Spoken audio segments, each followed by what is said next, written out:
আসসালামু আলাইকুম। নার্গিস কুইজিনে আজকে আমি আপনাদের সামনে খুবই মজার একটি শিক কাবাবের রেসিপি নিয়ে হাজির হয়েছি। আজকে আমি এই শিক ভেজিটেবল কাবাবটা করেছি।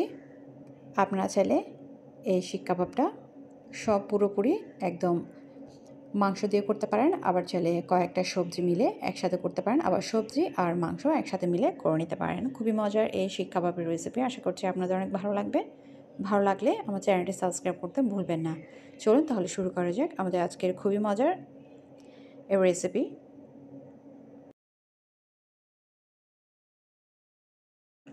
তার জন্য এখানে আমি সবজি নিয়েছি। এখানে আমি সবজির মধ্যে নিয়েছি আলু আর গাজর। এখানে আমি আলু এভাবে করে স্লাইস করে কেটে নিয়েছি। আলুর মতো এভাবে আমি গাজরও কেটে নিয়েছি, তবে গাজরের মধ্যে যেগুলো একটু বড় সাইজ হয়েছে ওইগুলোকে আমি এভাবে করে কেটে নিয়েছি। এখন এই আলু আর গাজর আমি একটি হাঁড়ির মধ্যে পর্যাপ্ত পরিমাণ পানি নিয়ে তার মধ্যে স্বাদ মতো লবণ আর হাফ চা চামচ হলুদ দিয়ে, হলুদের গুঁড়ো দিয়ে আমি নেড়ে চেড়ে মিশিয়ে আমি সিদ্ধ করে নেব 5 মিনিট। এই সবজিগুলোকে পুরোপুরি সিদ্ধ করা যাবে না, একটু আদা করে বা আদা সিদ্ধ করে নিতে হবে, যাতে আমরা যখন স্টিকটা ঢুকাবো যাতে একটু ইজিলি ঢুকানো যায়।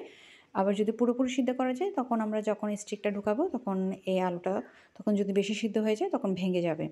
তাই আমাদের এটাকে 5 মিনিট একটু আদা সিদ্ধ করে নিতে হবে। এখন আমার এই আলু আর গাজর সিদ্ধ করে নেওয়া হয়ে গেছে। এখন সিদ্ধ করে নেওয়া এই আলু আর গাজর আমি একটি ঝাঁঝরিতে নিয়ে নিয়েছি যাতে এক্সট্রা পানিটুকু ঝরে যায়। তারপর এখানে আমি মাংস নিয়েছি। এখানে আমি মুরগির মাংস নিয়েছি, আপনারা চাইলে এখানে গরুর মাংস নিতে পারেন। এখন এই মুরগির মাংসের মধ্যে আমি স্বাদ মতো লবণ আর স্বাদ মতো মরিচের গুঁড়ো, মরিচের গুঁড়োটা আপনাদের টেস্ট অনুযায়ী বাড়িয়ে বা কমিয়ে দিতে পারেন। তারপর এখানে আমি দিয়ে দিচ্ছি ম্যাজিক মশলা, একটি প্যাকেটের পুরো মশলা আমি এখানে দিয়ে দিচ্ছি। দিয়ে আমি এখানে দিয়ে দিচ্ছি টমেটো সস 1 টেবিল চামচ, দিয়ে সব একসাথে খুব ভালো করে নেড়ে চেড়ে আমি হাত দিয়ে মাখিয়ে নিচ্ছি। মাখিয়ে নেওয়ার পর আপনারা চাইলে এই পর্যায়ে এটাকে ম্যারিনেট করে রেখে দিতে পারেন। এখন আমি এটাকে এভাবেই এখন এই অবস্থা বানিয়ে নিব। চুলায় আমি একটি প্যান বসিয়ে তার মধ্যে আমি প্রয়োজন মতো তেল দিয়ে আমি গরম করে তার মধ্যে আমি এই মশলা মাখানো এই চিকেনগুলো দিয়ে চুলা আঁচটা লো টু মাঝারিতে রেখে আমি রান্না করে নিব। এই চিকেনটা যখন রান্না হয়ে যাবে এবং রান্না করার পর যখন একটু ভাজা ভাজা টাইপের হয়ে আসবে ওই পর্যায়ে আমাদের চুলা থেকে নামিয়ে নিতে হবে। আমাদের চিকেনটা রান্না করে নেওয়া হয়ে গেছে। চিকেন রান্না করতে বেশি সময় লাগে না, তাড়াতাড়ি সিদ্ধ হয়ে যায়। আমাদের চিকেনটা দেখুন সিদ্ধ হয়ে গেছে, সাথে ভাজা ভাজাও হয়ে গেছে। এ পর্যায়ে আমি চুলা থেকে নামিয়ে নিচ্ছি। তারপর এখানে আমি হাফ কাপ বেসন, স্বাদ মতো লবণ আর প্রয়োজন মতো মরিচের গুঁড়ো দিয়ে আমি এখানে বেকিং পাউডার দিয়ে দিচ্ছি 1 চা চামচ। এখানে মরিচের গুঁড়ো না দিলেও চলবে, মরিচের গুঁড়োটা দিলে কালারটা একটু সুন্দর আসে। এখন অল্প অল্প করে রুম টেম্পারেচারে থাকা নর্মাল পানি দিয়ে আমি একটি ব্যাটার তৈরি করব। এই ব্যাটারটা বেশি পাতলা করা যাবে না, বেশি ঘন করা যাবে না। এখন এই ব্যাটারটা তৈরি করে নেওয়ার পরে আমি এক পাশে রেখে দিয়েছি। এখন আমি একটি স্টিক দিয়েছি। এখন এই স্টিকের মধ্যে প্রথমে আমি সেই আদা সিদ্ধ করা আলু স্টিকের মধ্যে গেঁথে নিচ্ছি। গেঁথে নেওয়ার পর তারপর আমি এরপরে দিয়ে দিচ্ছি গাজর, তারপরে দিয়ে দিব মাংস। এভাবে করে আমি সব স্টিকগুলো করে নিব। তবে স্টিকের মধ্যে আপনারা কোনটা কীভাবে দেবেন সেটা একান্ত আপনাদের নিজস্ব ব্যক্তিগত ব্যাপার। আমি এখানে পেঁয়াজ নিয়েছি, দেখুন এই পেঁয়াজগুলোকে আমি এভাবে স্লাইস করে কেটে নিয়েছি। আপনারা এখানে যে কোনো সবজি ব্যবহার করতে পারেন, চাইলে এখানে টমেটোও দিতে পারেন, কাঁচা মরিচও দিতে পারেন।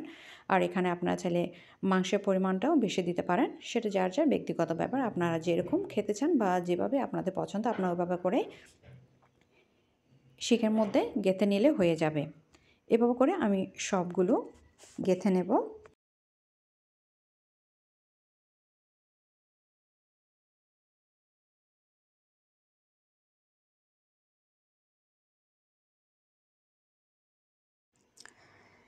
এই শিক কাবাব করার পরে আপনারা দীর্ঘদিন একটা এয়ারটাইট কন্টেনারে রেখে আপনারা সংরক্ষণ করতে পারেন, এবং যখন প্রয়োজন হবে তার আধা ঘন্টা আগে বা 15 মিনিট আগে আপনার ফ্রিজ থেকে বের করে নিলে হয়ে যাবে। এখন এগুলো আমি ফ্রিজে সংরক্ষণ করব, তবে তার মধ্যে থেকে আমি কয়েকটা আপনাদের চুলে ভেজে দেখাবো। এরকম আমি একটি শিক কাবাব নিয়ে আমি এখন যে বেসনের ব্যাটারটা গুলিয়ে রেখে দিয়েছি ওই বেসনের ব্যাটারের মধ্যে আমি চুবিয়ে আমি চুলে আগে থেকে একটি কড়াইয়ে পর্যাপ্ত পরিমাণ তেল গরম করতে রেখে দিয়েছি। যখন তেলটা গরম হয়ে যাবে ওই পর্যায়ে আমি এই ব্যাটারের মধ্যে শিক কাবাবটা চুবিয়ে আমি তেলের মধ্যে দিয়ে দিব এবং চুলা আঁচটা আমি মাঝারিতে রাখবো। মাঝারিতে রেখেই আমি উল্টিয়ে পাল্টিয়ে একটু গোল্ডেন কালার করে ভেজে নেব। যখন পছন্দ মতো কালার চলে আসবে ওই পর্যায়ে চুলা থেকে তুলে নিলে হয়ে যাবে।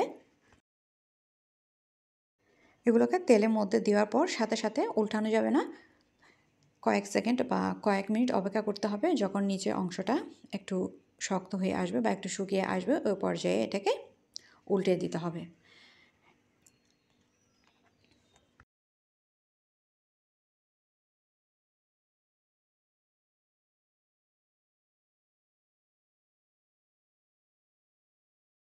এখন এভাবে করে আমি এই শিক কাবাবগুলোকে ভেজে নিয়েছি। এই শিক কাবাবটা খেতে অনেক ভালো লাগে। আশা করছি আপনাদের খুব ভালো লাগবে এবং বাড়িতে অবশ্যই ট্রাই করে খেয়ে দেখলেই বুঝতে পারবেন।